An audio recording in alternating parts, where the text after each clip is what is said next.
Bakit nga ba ang dalas hindi magkaintindihan ang anak at ang magulang? Alam niyo ba kung bakit? Kasi totoong-totoo yung generation gap na tinatawag. Magkaiba kayong mundo. Kung ano yung nakalakihan natin ng mga magulang, hindi yan nararanasan ng mga anak natin.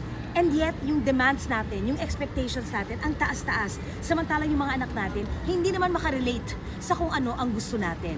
Kailangan parehong magtrabaho, magulang at anak. Parehong mag-usap, parehong kailangan iniintindi ang bawat isa kasi walang mangyayari kung nagpapataasan kayo. Pero tayong magulang, kaya ine-expect at inaasahan, tayo talaga ang unang iintindi. Dahil pag marunong tayo umintindi, marirealize ng mga anak natin na safe space tayo at open tayo. Kung talagang nagabayan mo naman ang tama, na pagsabihan mo, na pagalitan mo. Dahil importante yon. Kung kailangan ng parusa, ibibigay din natin yon, karapatan natin yon. Nagawa mo na lahat yon. Bastos pa rin, wagas pa rin makasuway. Dedma, wala ka nang gagawin.